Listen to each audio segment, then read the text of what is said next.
जय हिंद प्यारे साथियों, स्वागत है आपके अपने YouTube चैनल प्रचंड विद्यापीठ पर। आज अपन कक्षा 10 का चैप्टर नंबर 1 डिस्कस करेंगे, वो भी डिटेल वन शॉर्ट फॉर्म में, जिसका नाम है रासायनिक अपक्रिया एवं समीकरणी। शुरू करते हैं। रासायनिक अपक्रिया आपका पहला टॉपिक है। तो रासायनिक अपक्रिया क्या होती है? रासायनिक अपक्रिया को हम लोग इंग्लिश में केमिकल रिएक्शन कहते हैं।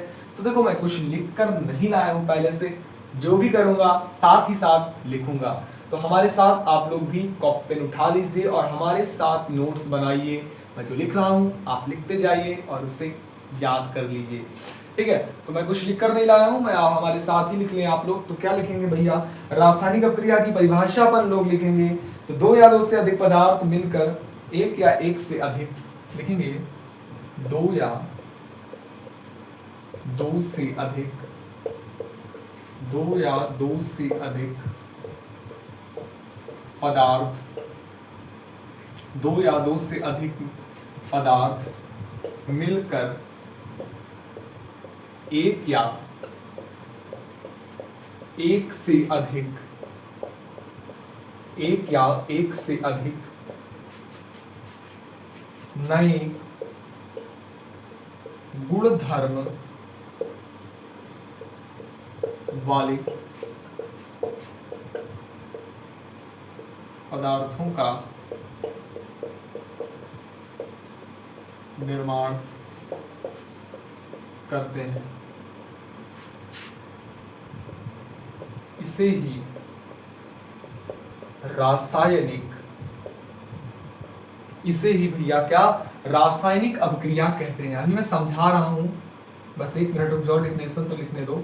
रासायनिक अपक्रिया कहती है, मैंने क्या कहा? दो या दो से अधिक पदार्थ मिलकर एक या एक से अधिक नए गुणधर्म वाले पदार्थों का जब निर्माण कर देते हैं तो इसी ही अपन रासायनिक अपक्रिया कहते हैं। अब भैया कैसे? हमने जैसे कासी ले लिया, कार्बन ले लिया, कार्बन की ऑक्सीजन के साथ रिएक्शन कराई तो कार्बन डाइऑक्साइड बन गया। हमने दो पदार्थ लिए, क्या ले लिए? दो पदार्थ ले लिए, और दो पदार्थ क्या मिलकर क्या बना दिया? एक नए गुणधर्म वाला पदार्थ बना दिया।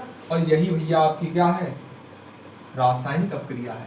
अब कहोगे गुरुजी भैया ये कहां से आ गया? तो बस आप समझ लो कि कुछ ऐसा होता है। अभी लास्ट तक आपको सब कुछ समझ में आ जाएगा, ठीक है? तो हमने क्या कहा? जब दो या दो से अधिक पदार्थ मिलकर एक नए या एक से अधिक नए गुणधर्म वाले पदार्थों का निर्माण करते हैं तो इसे ही रासायनिक अपक्रिया कहते हैं। मतलब दो पदार्थ मिलकर के कोई एक नया पदार्थ बना देते हैं और इसे ही अपन क्या कहते हैं? रासायनिक अपक्रिया कहते हैं। बोलो समझ में आया या नहीं आया? अच्छा, रासायनिक अपक्रिया, कोई भी अपक्रिया हो उसके दो भाग होते हैं।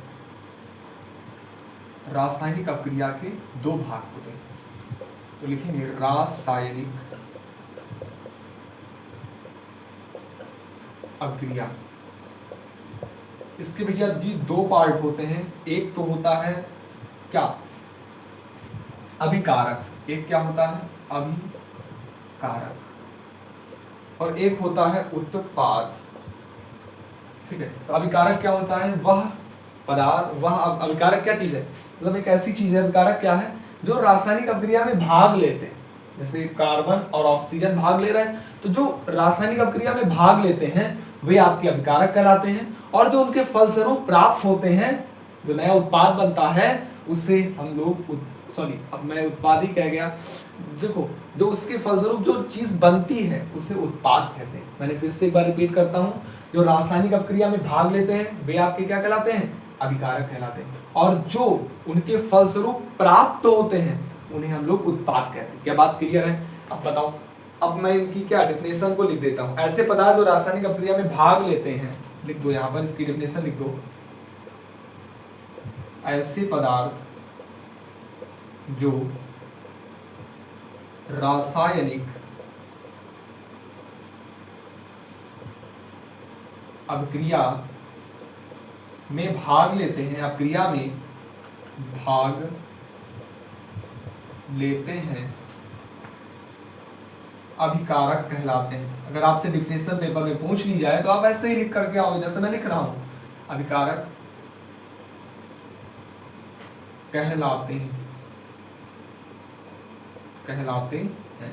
ऐसे पदार्थ जो रासायनिक अपक्रिया में भाग लेते हैं अभिकारक कहलाते हैं, है ना? तो ये बात आपको यहाँ तक क्लियर हो गई होगी। अपकारक में अब हम लोग उत्पाद ऐसे पदार्थ जो रासायनिक अभिक्रिया के फलस्वरूप प्राप्त होते हैं वे आपको उत्पाद कहलाते हैं। तो लिखेंगे ऐसे पदार्थ जो रासायनिक अभिक्रिया के फलस्वरूप प्राप्त होते हैं क्या कहलाते हैं? उत्पाद कहलाते हैं। उत्पाद कहलाते हैं। तो मैंने क्या कहा कि ऐसे पदार्थ जो रासायनिक अपक्रिया के फलस्वरूप प्राप्त होते हैं वे आपकी क्या कहलाते हैं भैया? उत्पाद कहलाते हैं। तो क्या यहाँ तक बात क्लियर हुई? मैं फिर से वही बार पूछ रहा हूँ, फिर से दोहरा रहा हूँ। अभिकारक क्या है? ऐसे पदार्थ जो रासायनिक अपक्रिया में भाग लेते हैं अभिकारक कहलाते हैं। उत्पाद क्या है? ऐसे पदार्थ जो रासायनिक अपक्रिया के फलस्वरूप प्राप्त होते हैं उत्पाद कहलाते हैं। ये भाग ले रहे हैं तो इस वाली रासायनिक अपक्रिया में ये क्या हो जाएगा? अभिकारक हो जाएगा। ये क्या हो जाएगा? अभिकारक हो जाएगा। और ये आपका क्या हो जाएगा? उत्पाद हो जाएगा। समझ में आ गई बात? तो अभिकारक और उत्पाद समझ गए, फटाफट से नोट कर सकते हो आप लोग। आगे चलते हैं, मैं इसको इरेज कर देता हूं, समझ में तो आ ही गया होगा। अब हम लोग भौतिक अवस्थाओं का संकेतन पढ़ लेते हैं। तो हेडिंग डालोगे भौतिक अवस्थाओं का, भौतिक अवस्थाओं का संकेतन। संकेतन अगली हेडिंग ये डालो भौतिक अवस्थाओं का संकेतन। अगर आपके स्कूल में किसी भी तरह पढ़ाया गया वो डजंट मैटर, है ना। मैं इस तरह पढ़ा रहा हूँ, अगर आप इस नोट्स को अगर अपनी कॉपी पर लिख लेते हैं, अभी लास्ट तक जितना मैं लिखा हूँ उतना आप अपनी कॉपी में लिख लीजिए, और बात को आप जब उसको रिवाइज करने बैठेंगे तो सब कहेंगे कमाल, मजा आ गया। मतलब इतने अच्छे, इतने, मैं यार तारीफ नहीं कर पा रहा हूँ, बट अगर आपको खुद रियलाइज होगा ये क्लास खत्म होने के बाद में कि मजा आ गया भाई, इतने सिंपल और याद करने में मजा आ जाएगा। तो भौतिक अवस्थाओं का संकेतन, जैसे आपके पास एक ठोस होता है, ठोस को कैसे लिखेंगे? तो ठोस को हम लोग ब्रेक ऐसे, जैसे कोई भी रासायनिक अपक्रिया है ना, तो कोई भी पदार्थ है, तो रासायनिक अपक्रिया में कोई भी पदार्थ अगर ठोस है तो उसके किनारे क्या लिख देंगे? एस लिख देंगे, छोटा स्मॉल एस लिख देंगे। अगर कोई द्रव है तो क्या लिख देंगे? सॉरी एल लिख देंगे। एल से लिक्विड, एस से क्या होता? सॉलिड, एल से लिक्विड। अगर कोई गैस है तो गैस को किससे लिखते हैं? जी से लिखते हैं, ठीक है। और अगर कोई क्या है? एक्वस है, जलीय विलयन है। क्या है भैया? कोई अगर कोई जलीय विलयन है, जलीय विलयन, तो इससे हम लोग एक्वस एक्यूज लिख देते हैं। क्या लिख देते हैं? एक्यू लिख देते हैं। तो ये बात भी ध्यान रखना, अगर ठोस है तो एस लिखेंगे, द्रव है तो एल, गैस है तो जी, जलीय विलयन है तो एक्यू लिख देते हैं। अब बताओ कि बात क्लियर है या नहीं? तो कहोगे बिल्कुल अच्छे से क्लियर है, मतलब अब कुछ क्या कहा जाए, ठीक है। तो भैया यहाँ तक बात क्लियर हो गई होगी। अब हम लोग संतुलित रासायनिक समीकरण पढ़ लेते हैं। संतुलित रासायनिक समीकरण क्या होती है? तो हेडिंग डालो संतुलित रासायनिक समीकरण। संतुलित रासायनिक समीकरण। संतुलित रासायनिक समीकरण। अच्छा भैया संतुलित रासायनिक समीकरण क्या है? संतुलित को हम लोग बैलेंस्ड कहते हैं, ठीक है। रासायनिक समीकरण केमिकल रिएक्शन। तो बैलेंस्ड केमिकल रिएक्शन क्या होती है? तो वे रासायनिक अपक्रियाएं जिसमें अभिकारकों की संख्या और उत्पादों की संख्या क्या हो? बराबर हो, वो आपकी क्या कहलाती है? संतुलित रासायनिक समीकरण कहलाती है। मतलब जितने अभिकारकों की संख्या बराबर हो उत्पादों की संख्या के, है ना। बस वही आपका खड़ा है। जब किसी रासायनिक समीकरण में विभिन्न तत्वों के, देखेंगे जब किसी रासायनिक समीकरण में जब किसी रासायनिक समीकरण में क्या होता है? विभिन्न तत्वों के परमाणुओं की संख्या, समीकरण में विभिन्न तत्वों के परमाणुओं की संख्या दोनों ओर बराबर हो, परमाणुओं की संख्या दोनों पक्षों में बराबर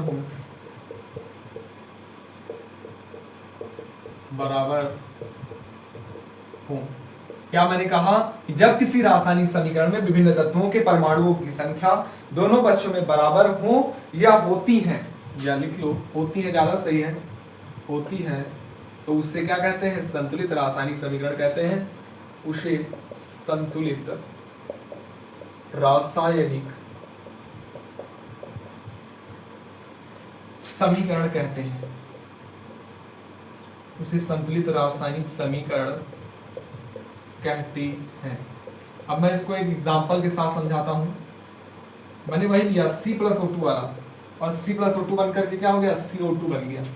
ठीक है, अब देखो मैंने ये पूरी डिफिनेशन लिखी, मैंने आपको कहा कि भैया डिफिनेशन मैंने लिख दी, आपने कहा समझ नहीं है, मैंने कहा चलो छोड़ हटा, बट रिएक्शन के साथ समझाऊंगा। तो मैंने कहा C+O2 बराबर CO2 बनता है, आप जान जाओ हाँ बनता है।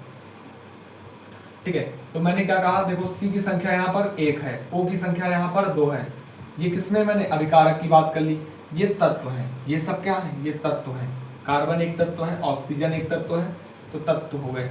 ठीक है, तो अब देखो तत्व के परमाणु, तो कार्बन कितना है 1, ऑक्सीजन कितना है 2, इधर देखो इधर वाले में तो कार्बन है 1, O कितना है 2, तो देखो कार्बन की संख्या इधर वाले में 1 है और इधर वाले में 1 है, ऑक्सीजन की संख्या इधर वाले में 2 है, ऑक्सीजन की संख्या इधर वाले में 2। तो ये जो रिएक्शन है ये कैसी है, बैलेंस्ड है, BALANCED बैलेंस्ड है, मतलब संतुलित है ना। तो क्या कहा, जब किसी रासायनिक समीकरण, तो एक रासायनिक समीकरण लिखा, विभिन्न तत्वों, ये विभिन्न तत्व हो गए कि परमाणुओं की संख्या क्या हो, दोनों पक्षों में बराबर होती है, उसे ही हम लोग क्या कहते हैं, संतुलित रासायनिक समीकरण कहते हैं। बोलो समझ में आया या नहीं आया, आ गया होगा बिल्कुल।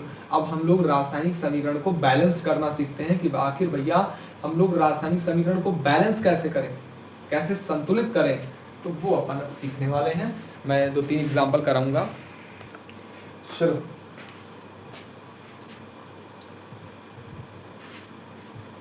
हमारे पास 2 एग्जांपल्स हैं, करा इनको बैलेंस करके बताओ। तो देखो भैया सबसे पहले एक काम करा करो, जैसे तुम्हें बैलेंस करना तो जो रासायनिक अपक्रिया लिखी उसको नीचे लिख लो, ऐसे जैसे लिखी है। अब ये क्यों लिख रहा हूं ये मैं अभी बताऊंगा। ठीक है, ये क्वेश्चन है, यहां पर हम लोग आंसर करेंगे। इसी रासायनिक अपक्रिया में हम लोग क्या करेंगे, जो रासायनिक समीकरण दिया गया है, ये रासायनिक समीकरण जो दिया गया है या रासायनिक अपक्रिया कह सकते हैं जो दी गई है, इसमें तत्वों को अलग अलग कर लो। हाँ भैया लाइट चली गई थी, वही वीडियो थोड़ा ब्लर हो गया था, चलो अब आ गई है। तो मैंने क्या कहा कि तत्वों को अलग अलग कर लो। तो देखो इसमें H है, इसमें S है और O है, हाइड्रोजन है, ठीक है, सल्फर हो गया और ऑक्सीजन हो गया। ठीक है, तो पहले H लिख लो, S लिख लो, O लिख लो, 3 तत्व हैं, तीनों को अलग अलग कर लिया। इनकी संख्या देखो, तो H है 2 बार, S है 1, O की संख्या कितनी है 2। अच्छा यहाँ पर देखो H की संख्या 2 है, S की संख्या 1 है, O की संख्या 2 और 1 O मिलकर के 3 O है। अब हम लोग क्या करें भैया, यहाँ 2 O 2 है, यहाँ O कितने हैं 3 है, बैलेंस तो है नहीं। अब क्या किया जाए भैया बताओ, कुछ तो कमाल करना पड़ेगा, बताओ भैया क्या कर दिया जाए भाई, क्या कर दिया जाए, बोलो बताओ फटाफट से, क्या कर दिया जाए, क्या कर दिया जाए। अगर यहाँ पर हम 2 से गुणा करा दें, यहाँ पर देखो 2 से गुणा करा दें, तो 2 से गुणा किस में होगा, S में भी तो 2 से गुणा होगा क्योंकि S भी लिखा, तो इसमें 2 से गुणा कराओगे तो 2 1 कम आ जाएगा 2। फिर O में 2 से गुणा तो 2 दूना 4 और 4, और यहाँ पर देखो एक ऑक्सीजन मिलके कितना हो जाएगा 5 हो जाएगा, कितना हो जाएगा 5 हो जाएगा। कैसे, क्योंकि यहाँ 2 था पहले और 1 मिलकर के 3 था। देखो 2 में अगर आगे 2 से गुणा कराए 4, और 4 ऑक्सीजन यहाँ हो गए और 1 ऑक्सीजन मिलकर ये 5 ऑक्सीजन हो गए। बात क्लियर है कि नहीं है, तो 5 ऑक्सीजन हो गए।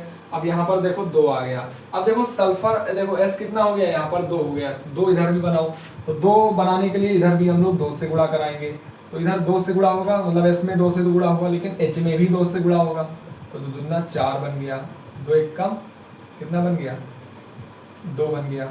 अच्छा O 5 नहीं बन रहा है, O 2 ही है, चलो अभी देखते हैं आगे। अच्छा यहाँ पर देखो ये 2 बन गया, लेकिन ये तो 4 बन गया, मतलब H को 4 है और H इधर कितना है 2 ही है, तो इधर 4 बनाने के लिए इधर 2 से गुणा करो, मतलब H में 2 से गुणा कर दो तो 4 बन जाएगा, तो 2 दूना 4 बन गया, लेकिन H में तो गुणा कर दिया। अब यहाँ बात गड़बड़ हो गई, यहाँ देखो ऑक्सीजन कितने हो गए, 2 ऑक्सीजन हो गए, और यहाँ पर 2 दूना 4, तो 4 2 हो गए 6 ऑक्सीजन। ध्यान से समझना, 2 से गुणा हुआ तो यहाँ कितने ऑक्सीजन हो गए, 2, और यहाँ पर कितने थे, 2 दूना 4 ऑक्सीजन पहले से थे, 2 ऑक्सीजन और हो गए, तो 4 2 6 ऑक्सीजन हो गए। अब हम लोग क्या करेंगे, O यहाँ पर देखो है, तो O में हम करा देंगे 3 से गुणा, तो 3 दूनी हो जाएगा 6। अब बोलो अभिक्रिया बैलेंस हो गई कि नहीं? कहोगे सर समझ नहीं आया। मैंने कहा कोई दिक्कत नहीं, अभी दूसरी भी अभिक्रिया है ना। करा कुछ नहीं है भाई, करा क्या है, मैंने सभी तत्वों को अलग किया, फिर मैंने पता किया कि ये कितने कितने हैं। तो पहले वाले में H2 है, मैंने 2 किया, S1 था 1 लिखा, O2 था 2 लिखा। इसमें देखो S कितना है, 1 है, H कितना है, 2 है, O कितना था, पहले 3 था। फिर मैंने गुणा कराना शुरू किया, ठीक है, तो यही किया है। तो अगर नहीं समझ में आई है कोई बात नहीं है, कि और एग्जाम्पल करेंगे तो आपको धीरे धीरे समझ में आ जाएगा। अच्छा इसमें देखो मैंने अब देखो मैंने कहा था नीचे लिख लेना, तो मैंने देखो ये क्वेश्चन था, तो क्वेश्चन का ये आंसर हुआ, इसलिए मैंने नीचे लिखा। देखो Al लिखो, Cu लिखो और Cl लिखो, ये 3 तत्व तो अलग अलग मैंने लिख लिए।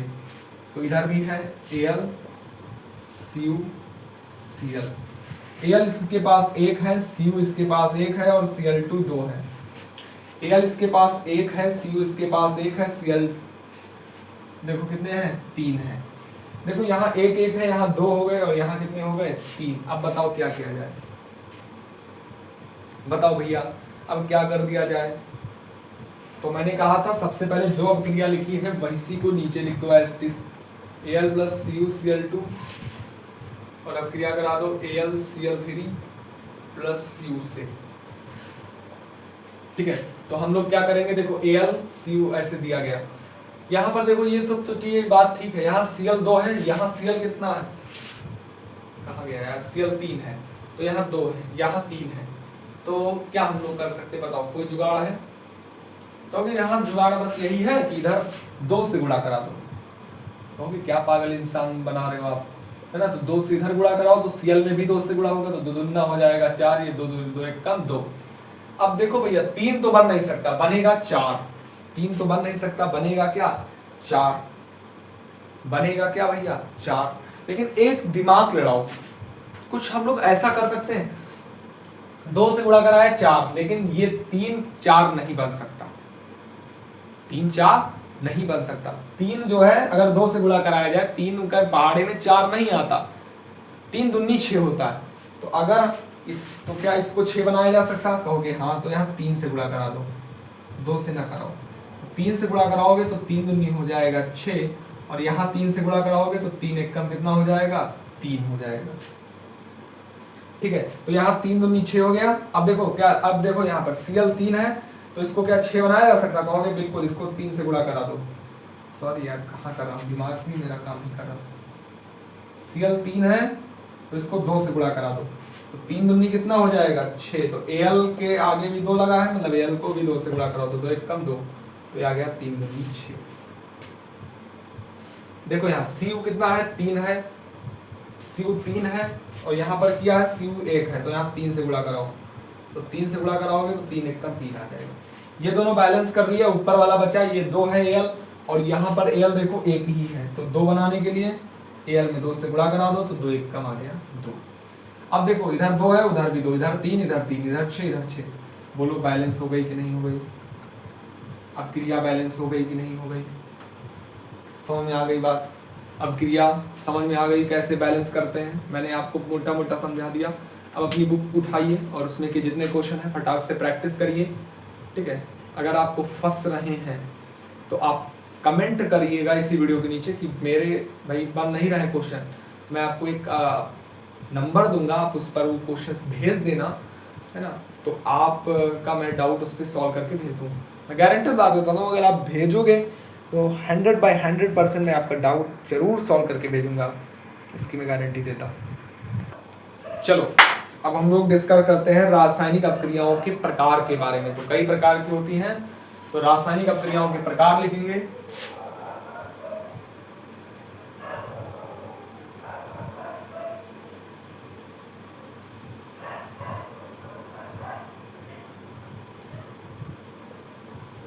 तो रासायनिक अपक्रियाएं निम्न प्रकार की होती हैं। आप लिख सकते हैं नंबर 1 आपकी होती है संयोजन अपक्रिया।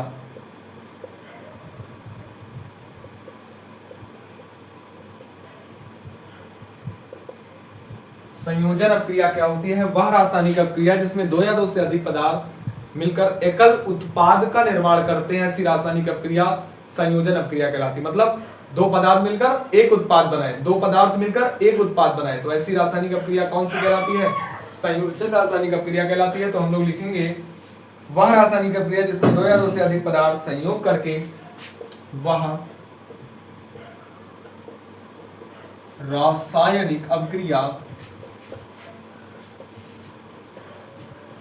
जिसमें दो या दो से अधिक पदार्थ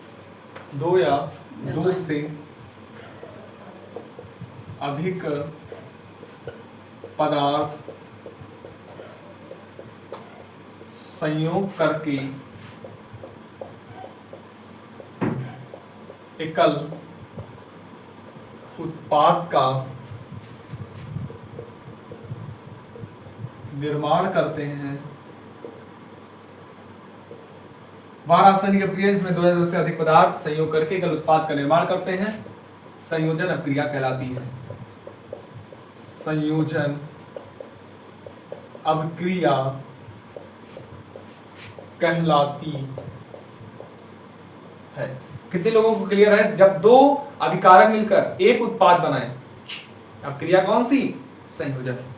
फटाफट नोट करो, मैं थोड़ा पानी पी लेता हूं तो नोट करो।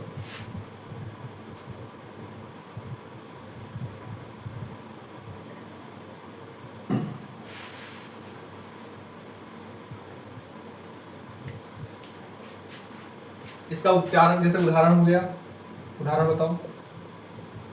जैसे अमोनिया ले लो, NH3 को HCl के साथ अपक्रिया कराओ तो क्या बनेगा? NH4Cl बन जाएगा। यदि अमोनिया, इसे अमोनिया कहते हैं, इसे क्या कहते हैं? अमोनिया। इसे हाइड्रोक्लोरिक अम्ल, हाइड्रोक्लोरिक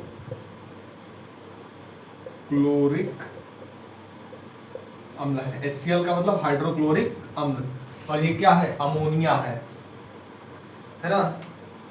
तो और जो उत्पाद बन रहा है इसे अमोनियम क्लोराइड कहते हैं। क्या कहते हैं? Ammonium chloride. तो क्या होता है भैया, जब हम अमोनिया को हाइड्रोक्लोरिक अम्ल के साथ अपक्रिया कराते हैं तो अमोनियम क्लोराइड बनता है। मतलब दो अभिकारक हैं और एक उत्पाद है, बस यही अपक्रिया आपकी क्या कहलाती है? संयोजन अपक्रिया कहलाती है।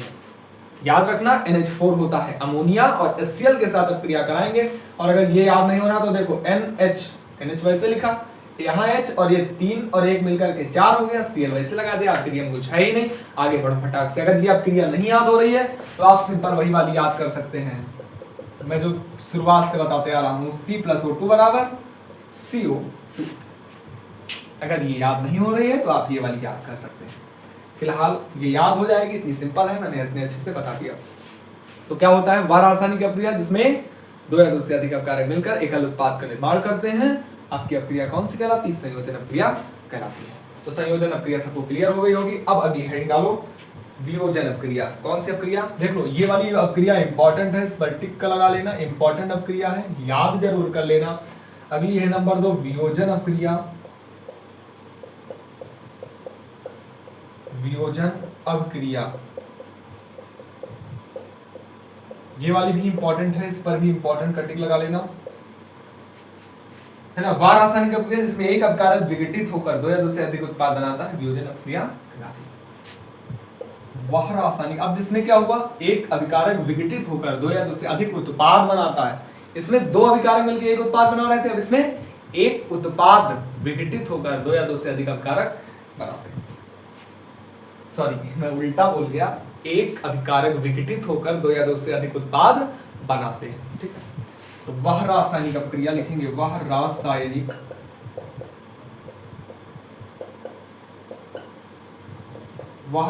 अपक्रिया जिसमें एक अभिकारक विघटित होकर, जिसमें एक अभिकारक विघटित होकर दो या दो से अधिक उत्पाद का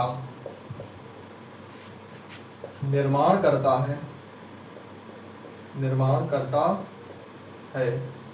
कौन सी अपक्रिया कहलाती है भैया? वियोजन अपक्रिया कहलाती है। वियोजन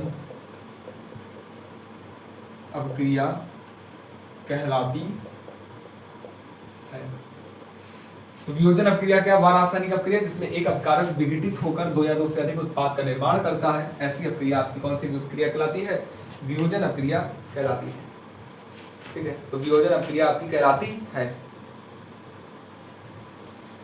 जैसे AgCl हो गया, ये आपका विघटित होकर Ag प्लस Cl2 में विघटित हो जाता है। थोड़ा इसको बैलेंस कर लो, Cl2 यहाँ पर 2 है तो यहाँ 2 लगा लो, और जब 2 लगाओगे तो Ag के आगे भी 2 लग जाएगा। मतलब हमने क्या किया, देखो यहाँ Cl2 2 है, ठीक है, क्लोरीन क्या है 2 है, तो हमने आगे 2 लगाया क्योंकि 2 आगे ही लगा सकते। तो जब 2 आगे लगाया तो Ag के आगे भी 2 लगाना पड़ेगा, क्योंकि यहाँ Ag क्या होता है, देखो Ag होता है सिल्वर, Ag क्या होता है? सिल्वर। और Au क्या होता है भैया? सोना, है ना? कौन सा सोना? धातु वाला। ठीक है, तो मैंने क्या कहा, ये AgCl तो इसे कहेंगे क्या? Silver chloride. Silver chloride, silver chloride, है ना? सिल्वर क्लोराइड, इसे अपन क्या कहते हैं? सिल्वर क्लोराइड कहते हैं। देखो ये अपक्रिया कब होती है? सूर्य के प्रकाश में, सूर्य की प्रकाश, सूर्य का प्रकाश लिख लो ऐसे, सूर्य के प्रकाश की उपस्थिति में, है ना, ये विघटित हो जाती है दो चीजों में, Ag और Cl। समझ में आ गई बात कि नहीं आ गई? दूसरा अगर एग्जांपल दिया जाए तो विद्युत अपघटन के द्वारा भी हम लोग क्या कर सकते हैं, जैसे H2 अपना जल हो गया, जल किस में टूट जाता है? बताओ जल्दी से फटाफट से। थोड़ा मैं इसको थोड़ा साइड कर देता हूँ। H2 और O2 में टूट जाता है। H2 और किस में टूट जाता है? O2 में। ठीक है, विद्युत अपघटन में, विद्युत अपघटन, ये बहुत लंबी कथा है इसलिए इसको ना जाने, बस आप जान जाएं। विद्युत अपघटन में H2 जो आपका जल होता है वो दो चीजों में, H2 और O2 में टूट जाता है। देखो यहाँ H के आगे 2 लगा है और O2 के आगे भी क्या लगा, मतलब O2 2 है और यहाँ O 1 ही है, तो आगे 2 लगाओ तो बैलेंस करने के लिए ये 2 हो गया। तो भैया H2 के आगे भी 2 लगाना पड़ेगा, क्योंकि अब H2 कितना हो गया? 4, 2 दूना 4। ठीक है, तो विद्युत अपघटन हो गई। तो ये 2 अपक्रियाएं आप याद रखना, ये दोनों अपक्रियाएं इंपॉर्टेंट हैं। तो मैं एक बार फिर से पूरा रिवाइज कराता हूँ। अगर 2 अभिकारक मिलकर एक उत्पाद का निर्माण करते हैं तो वो संयोजन अपक्रिया कहलाती है। और पेपर में आपको बस ऐसे जैसे मैंने लिखाया पूरा ऐसे छाप के आना है, पूरे नंबर मिलेंगे। और वियोजन अपक्रिया क्या होती है? वह रासायनिक अपक्रिया जिसमें क्या, एक अभिकारक टूट करके या विघटित होकर 2 नए उत्पाद का निर्माण करता है, ऐसी रासायनिक अपक्रिया। कौन सी रासायनिक अपक्रिया कहलाती है भैया? वियोजन रासायनिक अपक्रिया कहलाती है। यहाँ कान मेरा दर्द होने लगता, तो बहुत दिन से मैंने पढ़ा नहीं है यूट्यूब पर ये मैक लगा करके, तो आदत नहीं बन पाती है ना। चलो, आज बहुत दिन बाद आप सभी की क्लास हो रही है।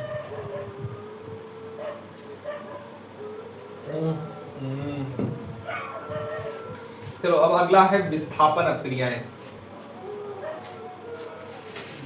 विस्थापन अपक्रियाएं, ये भी इंपॉर्टेंट है भैया। अपक्रियाएं सब याद करके जाना पेपर में, है ना। यूपी बोर्ड कहाँ से पेपर बना दे कुछ नहीं पता।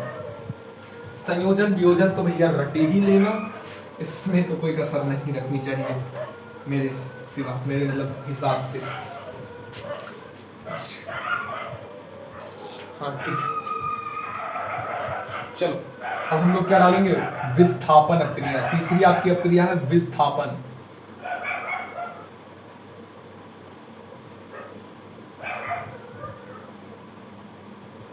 विस्थापन अपक्रियाएं, तो विस्थापन अपक्रिया भैया क्या होती हैं? तो वे विस्थापन वे अपक्रियाएं होती है जिसमें एक क्रियाशील तत्व दूसरे कम क्रियाशील तत्व को विस्थापित कर देता है ना। तो लिखेंगे विस्थापन वे अभिक्रियाएं होती हैं जिसमें एक क्रियाशील तत्व, जिसमें क्या होता है, एक क्रियाशील तत्व जो होता है वो दूसरे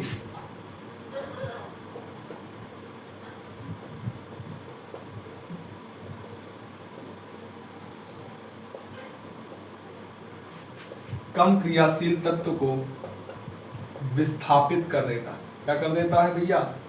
विस्थापित कर देता है। विस्थापन वे अपक्रियाएं होती हैं जिसमें एक क्रियाशील तत्व दूसरे कम क्रियाशील तत्व को क्या कर देता है? विस्थापित कर देता है। ऐसी रासायनिक अपक्रिया आपकी कौन सी रासायनिक अपक्रिया कहलाती है? विस्थापन अपक्रियाएं कहलाती हैं। जैसे कॉपर सल्फेट का एक हम जलीय विलयन लेते हैं और जिंक के साथ अपक्रिया कराते हैं। हमने क्या लिया? CuSO4 कॉपर सल्फेट जिंक के साथ अपक्रिया कराते हैं, तो इसे हम लिख देंगे कॉपर सल्फेट। कॉपर सल्फेट ये है जिंक, ठीक है। कॉपर सल्फेट याद रखना, CuSO4 Cu होता है कॉपर SO4 सल्फेट, ठीक है। Zn होता है जिंक, ये जिंक का प्रतीक चिन्ह है Zn जिंक, ठीक है। समझ में आ गई बात? कोई दिक्कत तो नहीं होनी चाहिए, चलो ठीक है। तो CuSO4 की जब हम लोग जिंक के साथ क्रिया कराते हैं तो देखो जो जिंक है वो कॉपर से अधिक क्रियाशील तत्व है। जिंक ज्यादा क्रियाशील है कि कॉपर? तो कहोगे भैया जिंक ज्यादा क्रियाशील है, तो ये क्या बना देता है? जिंक सल्फेट बना देता है, ZnSO4 बना देता है। ये इस कॉपर को विस्थापित कर देता है और कॉपर को भैया क्या कर देता है? कहता भाग जा। इससे जो तत्व इसके पास होता है उसको छीन लेता है, अपने पास कर लेता है, उसको भगा देता है। समझ में आई बात? नहीं समझ में आई? देखो इसमें CuSO4 और Zn की साथ क्रिया करा दी। अब क्रिया कराई, Zn ज्यादा ताकतवर है तो Cu को मारा पीटा और इसकी वाइफ को लेकर के ये भाग गया, ठीक है।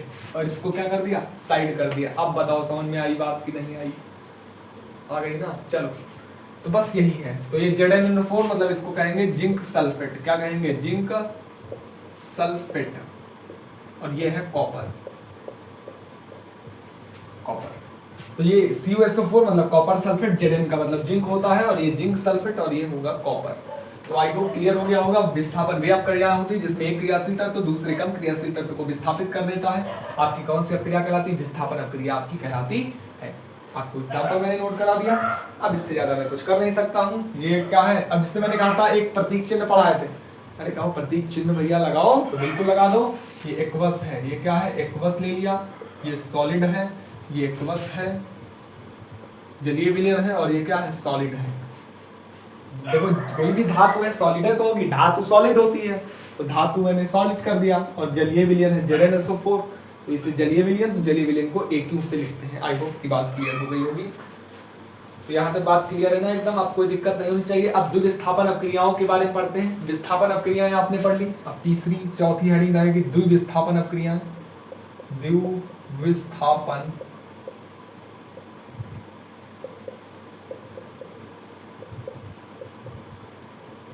ये भी इंपॉर्टेंट अपक्रिया है। द्विविस्थापन अपक्रिया, विस्थापन भी इंपॉर्टेंट है। ये सब याद कर लो, कुछ है नहीं इसमें, ठीक है। द्विविस्थापन अपक्रियाएं क्या होती हैं? जिन अपक्रियाओं में यौगिक के आयन तथा अन्य घटकों की अदला बदली होती है द्विविस्थापन अपक्रियाएं कहलाती हैं। जिन अपक्रियाओं में ये तो और इंटरेस्टिंग है। जिन अपक्रियाओं में आयनों की, जिन अभिक्रियाओं में क्या होता है? यौगिकों के आयनों की, सॉरी यहाँ यौगिकों कर लो, यौगिकों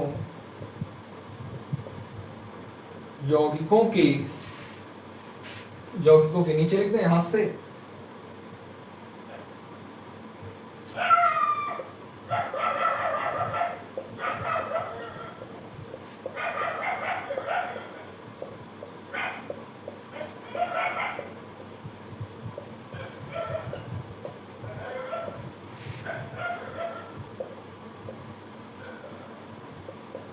अन्य घटकों की अदला बदली होती है। द्विविस्थापन अभिक्रियाएं कहलाती हैं। जिन अभिक्रियाओं में यौगिकों की आयनों तथा अन्य घटकों की अदला बदली होती है, अन्य घटकों की अदला बदली होती है, तो वो आपकी कौन सी अभिक्रियाएं कहलाती हैं? द्विविस्थापन अभिक्रियाएं कहलाती हैं। जैसे सिल्वर नाइट्रेट की सोडियम क्लोराइड के साथ अभिक्रिया करो, जैसे AgNO3 की NaCl के साथ अभिक्रिया करा दो। AgNO3 की किसके साथ अभिक्रिया कराया? NaCl के साथ अभिक्रिया कराया, तो देखो क्या होता है, आयनों की आपस में अदला बदली हो जाती है। यौगिक के आयन, तो यौगिक के आयन ये हो गए, ये यौगिक के आयन है, तो Cl Ag के साथ चला आएगा और NO3 किसके साथ चला आएगा? Na के साथ चला आएगा। बस यही आयन की अदला बदली है। अब जैसे देखो Ag हो गया, तो Ag के साथ चला आएगा सिल्वर, Cl चला आएगा, और Na था अगला यौगिक, तो Na के साथ क्या चला आएगा? NO3 चला आएगा। अगला तब तो क्या था? Na था, Na के साथ NO3 चला आया, तो AgCl था, ये सिल्वर नाइट्रेट था, silver nitrate, NaCl sodium chloride, जिसे आप लोग साधारण नमक कहते हैं, सोडियम क्लोराइड, हिंदी नीचे लिख दिया करें जिससे आपको पता रहेगा कि ये क्या है। AgCl सिल्वर क्लोराइड, अभी पढ़ के आओ, silver chloride, NaNO3 sodium nitrate, मतलब आपस में क्या हो गई? अदला बदली हो गई। कहा भैया Cl तुम मुझे दे दो और NO3 तुम ले लो, बस यही हुआ। ये NO3 इसके पास चला गया, Cl इसके पास चला गया, वही उधर हमने लिख दिया। और यही आपकी कौन सी अभिक्रिया कहलाती है? द्विविस्थापन अभिक्रिया कहलाती है। जिन अभिक्रियाओं में यौगिक के आयनों तथा अन्य घटकों की अदला बदली होती है, द्विविस्थापन अभिक्रियाएं कहलाती हैं। आई होप कि यहाँ तक आपको कोई दिक्कत नहीं होनी चाहिए। बताओ भैया क्या कोई दिक्कत है? फटाफट से नोट कर लो, फिर आगे चलते हैं। द्विविस्थापन अभिक्रियाएं सबको समझ में आ गई होंगी।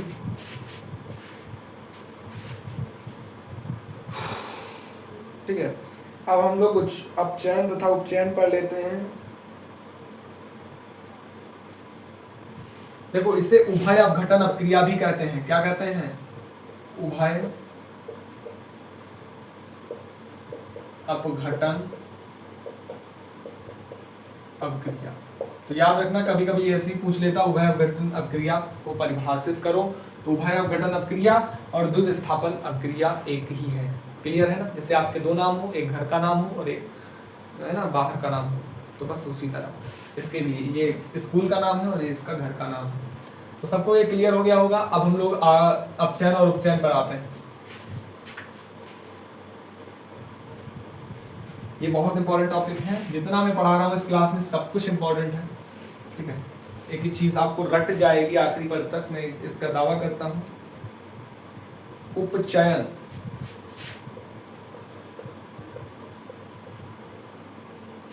जिसे हम लोग आक्सीकरण कहते हैं। क्या कहते हैं? आक्सीकरण कहते हैं। इसमें क्या होता है? जिन रासायनिक अभिक्रियाओं में ऑक्सीजन जुड़ता है तथा हाइड्रोजन घटता है, उपचयन कहलाती है। इसी का उल्टा अपचयन, जिन रासायनिक अभिक्रियाओं में हाइड्रोजन जुड़ता है, ऑक्सीजन का हाथ से होता है, वो आपकी कौन सी कहलाती है? अपचयन रासायनिक अभिक्रिया कहलाती है। तो उपचयन रासायनिक अभिक्रिया इंपॉर्टेंट रासायनिक अभिक्रिया है, इस पर भी स्टार लगा लो। ठीक है, तो हम लोग क्या लिखेंगे? वे अभिक्रियाएं, वह क्रिया जिसमें पदार्थ से ऑक्सीजन का योग और हाइड्रोजन का वियोग, है ना, वह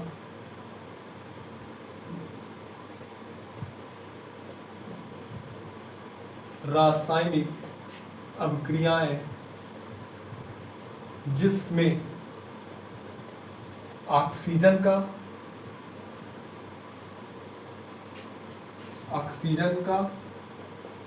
योग तथा हाइड्रोजन, जिसमें ऑक्सीजन का योग तथा हाइड्रोजन का वियोग होता है। मतलब ऑक्सीजन जुड़े और हाइड्रोजन क्या हो जाए? घटे, ऑक्सीजन का वियोग होता है। उपचयन अभिक्रियाएं कहलाती हैं। बात क्लियर है? जिसमें ऑक्सीजन जुड़े और हाइड्रोजन का क्या हो, हाथ से हो या वियोग हो, हाइड्रोजन अपक्रिया से घटे, तो वो आपकी कौन सी अपक्रिया कहलाती है? ऑक्सीकरण या उपचयन। उपचयन जैसे Cu की Cu जैसे H2 की O2 से कराओ, जैसे हमने H2 की किससे करा दिया, O2 के साथ अपक्रिया करा दी, तो क्या बन गया? H2O बन गया। छोड़ो ये नहीं, रुको एक मिनट, मैं थोड़ा ऐसी अपक्रिया लेना चाहता हूँ जिससे आपको तुरंत समझ में आ जाए। ऐसी कौन सी अपक्रिया मैं आपके लिए ले लूं भाई, ले लूं।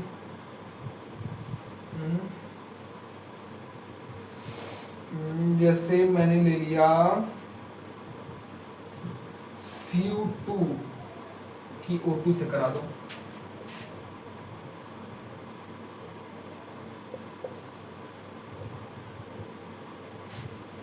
तो इससे बन जाएगा Cu2O, कॉपर ऑक्साइड बन जाएगा Cu2O।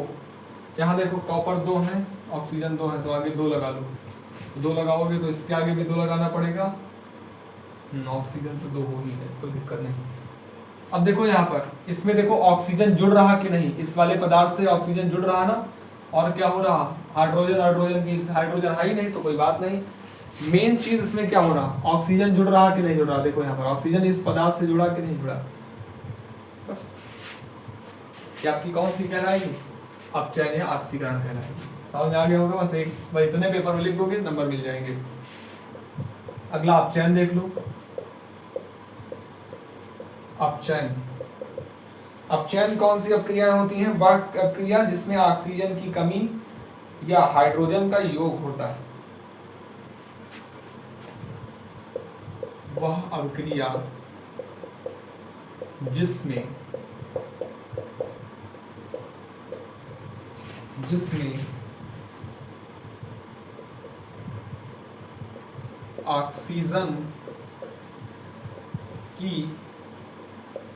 कमी तथा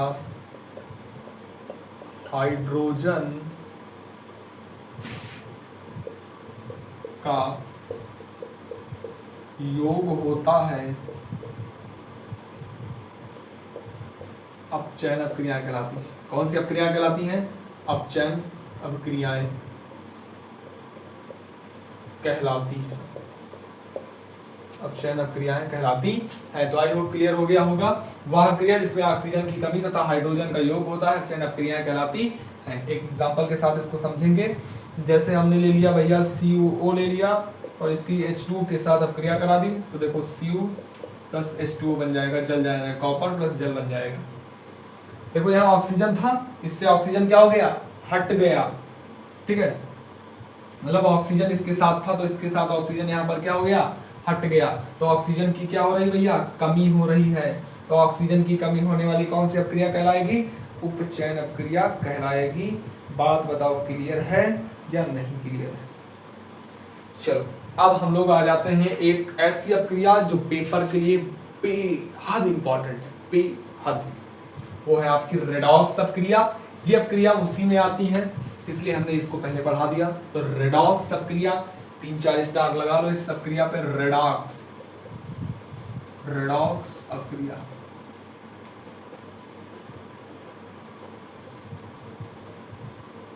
पेपर में ज्यादातर इस अपक्रिया के बनने के चांस रहते हैं। सबसे इंपॉर्टेंट अपक्रिया रेडॉक्स अपक्रिया। तो रेडॉक्स अपक्रिया ऐसी अपक्रिया जिसमें ऑक्सीकरण तथा, है ना, दोनों एक साथ एक ही समय घटित हो, रेडॉक्स अपक्रिया कहलाती है। जिसमें अपचयन तथा उपचयन दोनों अपक्रियाएं एक ही साथ एक ही समय घटित हो, रेडॉक्स अपक्रिया कहलाती है। बिल्कुल सिंपल है यार, बस इसका एग्जांपल याद रखना बस। वह रासायनिक अपक्रिया, वह रासायनिक अपक्रिया, वह रासायनिक अपक्रिया जिसमें अपचयन तथा उपचयन दोनों एक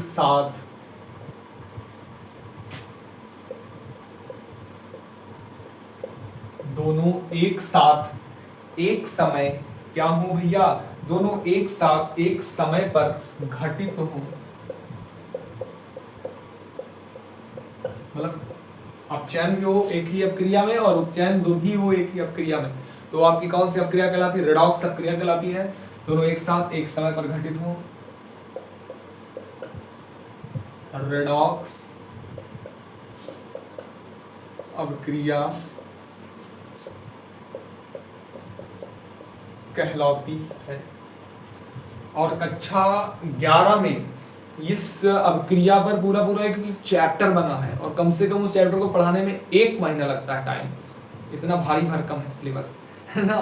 तो वह रासायनिक अपक्रिया जिसमें उपचयन तथा अपचयन दोनों एक साथ एक समय पर घटित हो, रेडॉक्स अपक्रिया कहलाती है। जिससे जो अभी वाली अपक्रिया ली थी वो रेडॉक्स अपक्रिया ही थी, Cu+H2O वाली। इसमें जो अभी इससे पहले ली थी उसमें अपचयन भी हो रहा था उपचयन, वो दोनों में आप लिख सकते थे, ठीक है।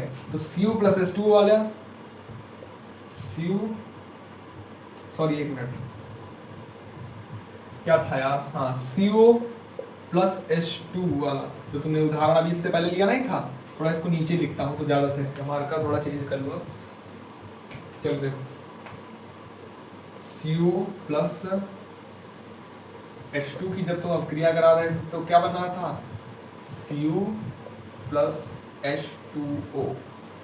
देखो यहाँ से Cu से क्या हुआ, यहाँ पर देखो ऐसे आया और H2 से ऐसे तीर बनाओगे इस पे H2O पर, H2 से H2O, तो इसमें ऑक्सीजन नहीं था, इसमें ऑक्सीजन जुड़ा, मतलब इसमें क्या हुआ, उपचयन हुआ, इसमें क्या हुआ, उपचयन हुआ। इतनी बात क्लियर है इस वाले में।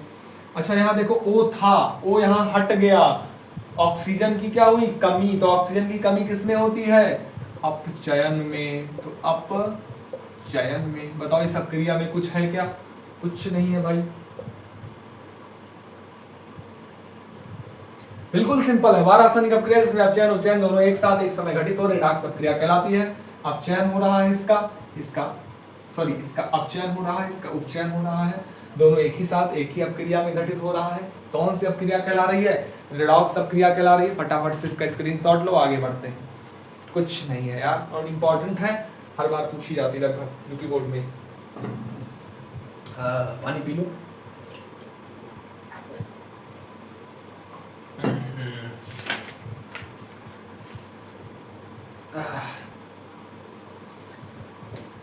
चलो भैया, अब हम लोग विकृत गद्यता पढ़ते हैं और अपने चैप्टर को टाटा बाय बाय करते हैं। थोड़ा एक टॉपिक और है संक्षारण।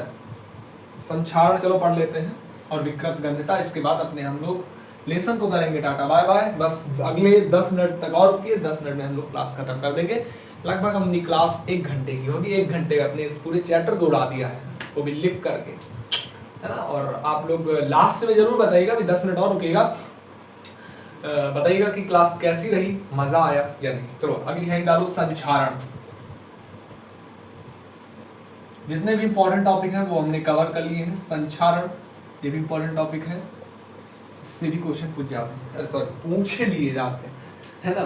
तो संक्षारण क्या होता है, जब कोई अपनी धातु अपने आसपास अम्ल आर्द्रता आदि के संपर्क में आती है तो वो संक्षारित हो जाती है, और इसी को क्या कहते हैं, संक्षारण कहते हैं। जैसे देखा होगा लोहे में जंग लग जाना, तो लोहे में जंग लग जाना किसका उदाहरण है, संक्षारण का उदाहरण है। तांबे का हरा हो जाना किसका उदाहरण है, संक्षारण का उदाहरण है। मैनी ऐसे बहुत से एग्जांपल्स हैं। चलो तो संक्षारण की अपक्रिया अपक्रिया में कह रहा हूँ क्या, परिभाषा लिख दी जाए। जब कोई धातु अपने आसपास अम्ल आर्द्रता आदि के संपर्क में आती है तो हम लोग क्या लिखेंगे, जब कोई धातु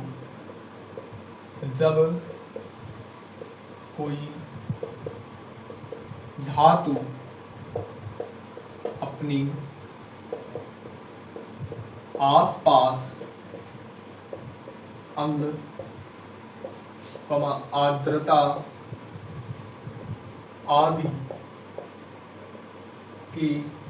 के संपर्क में आती है। देखो कभी कभी देखा होगा लोहे को अगर बाहर घर के बाहर ला लो और पानी वानी बरसने लगे, देखो जंग खा जाती है ना। बहुत दिन से साइकिल को अगर आपने नहीं पूछा अपनी साइकिल आपकी, है ना, तो ये सब संक्षारण है, जान गए होंगे। वैसे मेरे आज हेयर कैसे लग रहे हैं आप लोग फटाफट से बताइए, मैंने आज ही कट कराए हैं, बताओ मस्त लग रहे हैं या नहीं भाई, कमेंट करके जरूर बताइएगा। एक शायरी सुनाऊं, सुना दूंगा आज। कैसी सुनाऊं? किसी ने कहा था हुनर नहीं है मुझ में, अब गैरों से कहलवा दिया होनहार हो तुम। इतनी गैर जिम्मेदारी से तोड़ा दिल मेरा कि अब मेरी कामयाबी के जिम्मेदार हो तुम। इट इज ओनली शायरी है ना, इसको माइंड पर मत लीजिएगा, बट दिस इज ओनली शायरी। तो जब कोई धातु अपने आसपास अम्ल आर्द्रता आदि के संपर्क में आती है तो वह संक्षारित हो जाती है, संक्षारित हो जाती है। ठीक है, अम्ल के संपर्क में आ जाए, आर्द्रता के संपर्क में आ जाए, आर्द्रता मतलब वही नमी है ना, तो संक्षारित हो जाती है। तो इस क्रिया को ही क्या कहते हैं भैया? संक्षारण कहते हैं। तो लिखेंगे इस क्रिया को संक्षारण कहते हैं। जब संक्षारित हो जाए तो इसी क्रिया को क्या कहते हैं? संक्षारण कहते हैं। इस क्रिया को संक्षारण कहते हैं। इस क्रिया को संक्षारण कहती है। क्या है? जब कोई धातु अपने आसपास अम्लता के संपर्क में आती है तो संक्षारित हो जाती है। क्या हो जाती है? संक्षारित हो जाती है। इस क्रिया को संक्षारण कहती है। एग्जाम्पल बताओ इसके भैया, पेपर में पूछ लिए जाते हैं। एग्जाम्पल बताओ। जैसे नंबर 1, लोहे में जंग लगना। लोहे में जंग लगना, लोहे में जंग लगना, ये किसका उदाहरण है? संक्षारण का उदाहरण है। अगला उदाहरण क्या है? जैसे चांदी के ऊपर काली परत, तांबे के ऊपर हरी परत। चांदी के ऊपर काली परत चढ़ना। जैसे मैंने एक चैन पहन रखी है, ये चांदी की है, तो अगर इस पर मैंने ध्यान ना दूं, अगर इसको मैं साफ ना करूं तो इस पर क्या हो जाएगा? इस पर देखो, मैं थोड़ा इधर दिखा देता हूं। तो अगर मैं इसको साफ ना करूं तो बताओ ये क्या? इस पर एक काली परत चढ़ जाएगी। बहुत लोगों को देखा होगा, मम्मी को देखा होगा, या आपने ही, अगर आपने भी पहन रखी है तो आप देखा होगा कुछ थोड़ा बहुत काला काला दिखने लगा होगा। जब नई नई आई थी, चमक रही थी, अब भाई काली काली दिखने लगी है। तो यही भैया क्या है? संक्षारण होने लगता है, धीरे धीरे स्वाहा हो जाएगी, है ना। तो इस पर काली परत चढ़ने लगती है। नंबर 3 क्या है? तांबा, कभी देखा होगा तांबा, तो तांबे पर देखो हरा हरा हो जाता, तो संक्षारण होने लगता है उसका। संक्षारण क्या अच्छी चीज है? नहीं यार, संक्षारण मतलब वो धीरे धीरे नष्ट होने लगती है ना। उसको एक मान लो कीड़ा खाने लगता है, ऐसा मान लो, है ना। हाँ, तांबे के ऊपर हरी परत चढ़ना, हरी परत चढ़ना, तो ये किसका उदाहरण है? संक्षारण का उदाहरण है। फटाफट से नोट करो, आगे बढ़ते हैं। फटाफट से नोट कर लो, आगे चलते हैं। एक टॉपिक और बचा है और अभी हम क्लास को खत्म कर देंगे। लास्ट टॉपिक है विकृत गंधिता। हाई डाल दो सब लोग, विकृति गंधिता। नमः नमः नमः नमः नमः पार्वतीपते हर महादेव शंभो। मैं अपने महादेव से अनंत प्यार करता हूँ। सर्वत्र यत्र तत्र महादेव, सब भैया उन्हीं की कृपा है। चलो देखो, विकृत गंधिता, विकृत गंधिता, विकृत गंधिता है, डालो विकृत गंधिता और इस पर 5 स्टार लगाओ। Most most most most important topic है विकृत गंधिता। अगर इससे मतलब यार क्वेश्चन बनता ही है, अगर पूछा जाएगा तो ये जरूर पूछ लिया जाता है, 90% संभावना रहती है। ये इंपॉर्टेंट बहुत है भाई, अनंत इंपॉर्टेंट लगा दो। विकृत गंधिता क्या है? तो जब वसा तथा तैलीय खाद्य पदार्थ को लंबे समय तक रखा जाता है। देखा होगा कि यार कभी हम लोग दुकान जाते हैं और चिप्स खरीदने जाते हैं, तो क्या होता है, कभी कभी हम लोग जब चिप्स खाते हैं तो यार वो बहुत अजीब लगता है। तो जब वो लंबे समय तक रखा जाता है, कभी कभी होली में देखा होगा, जब हमारे घर में चिप्स बनते हैं तो जिस दिन बनते हैं उस दिन तो करारे करारे रहते हैं, और अगले 2-3 दिन जब बीसता हुआ कहीं रखे रह गए तो आप खा के देखो तो कहते हैं मेहरिया गए।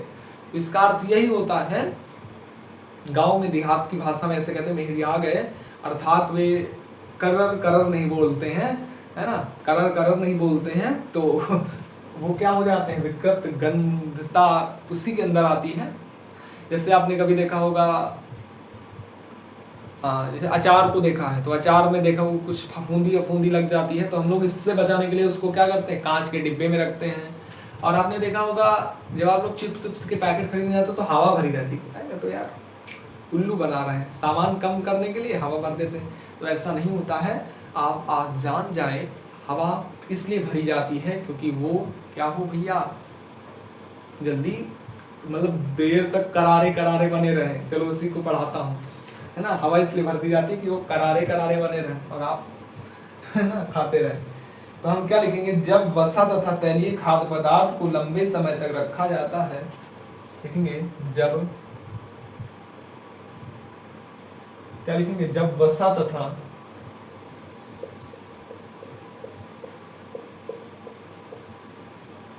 तैलीय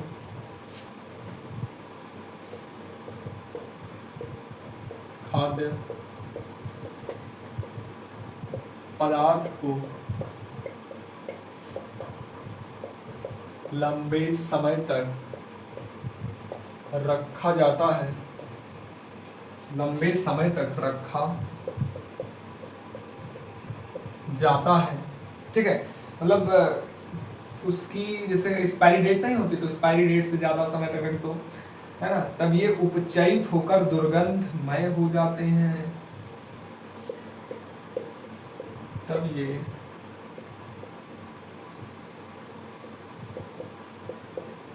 उपचयित होकर दुर्गंधमय हो जाते हैं।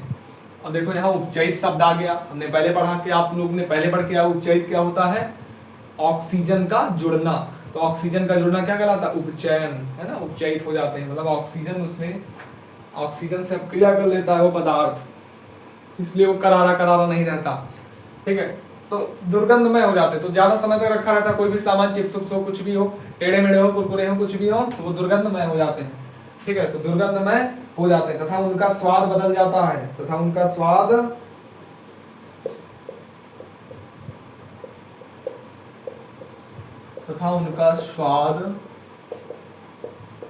बदल जाता है। इसी प्रक्रिया को हम लोग क्या कहते हैं, विकृत गंधता कहते हैं। इसी प्रक्रिया को विकृत गंधता कहते हैं। इसी प्रक्रिया को हम लोग क्या कहते हैं, विकृत गंधता कहते हैं। आई होप क्लियर हो गया होगा कि क्या होता है, जब वसा तथा तैलीय खाद्य पदार्थों को लंबे समय तक रखा जाता है तो ये उपचयित होकर दुर्गंधमय हो जाते हैं तथा इनका स्वाद भी होता है, बदल जाता है। इसी प्रक्रिया को हम लोग विकृत गंधता कहते हैं। जैसे नमकीन चिप्स जैसे खाद्य पदार्थों को लंबे समय तक रखने पर ये दुर्गंधमय हो जाते हैं, ठीक है। नमकीन नमकीन है ना, जैसे लिखेंगे जैसे नमकीन चिप्स जैसे खाद्य पदार्थों को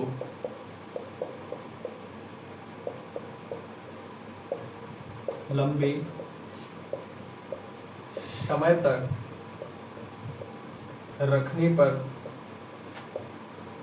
नमकीन चिप्स जैसे खाद्य पदार्थों को लंबे समय तक रखने पर ये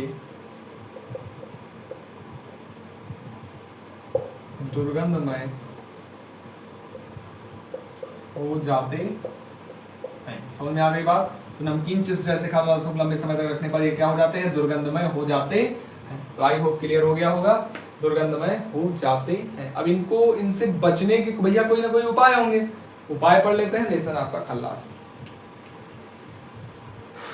चलो नोट तो कर ही लिया होगा।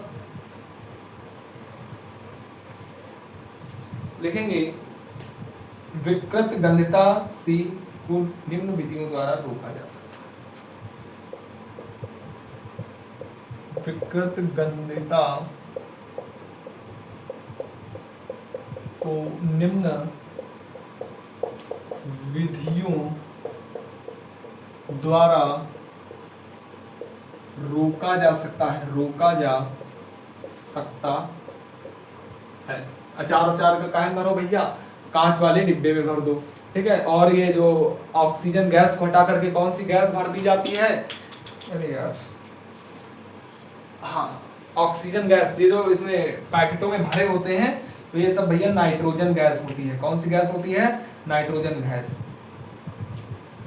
कैसे रोका जाएगा, तो लिखेंगे, क्या लिखेंगे, खाद्य पदार्थों को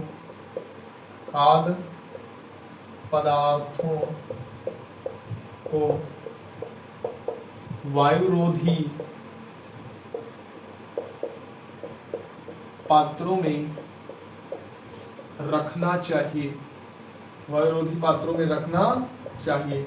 अच्छा, एक बिस्किट खरीद के लाओ और बिस्कुट खरीद के उसको फाड़ दो और शाम को वही बिस्किट खाओ, तो वो क्या हो जाता है, करारे करारे नहीं रहते, है ना। तो इसका मतलब वो विकृत गंधिता से ग्रसित हो जाते हैं, है ना। तो यही प्रक्रिया विकृत गंधिता कहलाती है। तो भैया इन्हें हम लोग क्या कर रखना चाहिए, अगर पदार्थों को इनसे विकृत गंधिता से बचाना है तो खाद्य पदार्थों को वायुरोधी पात्रों में रखना चाहिए जिसमें वायु प्रवेश ना कर पाए। और दूसरा हम लोग एक उपाय और कर सकते हैं, दूसरा उपाय ये कर सकते हैं, खाद्य पदार्थों की पैकिंग में ऑक्सीजन को हटाकर नाइट्रोजन गैस भर दें। खाद्य पदार्थों जैसे आलू चिप्स आदि के पैकेटों में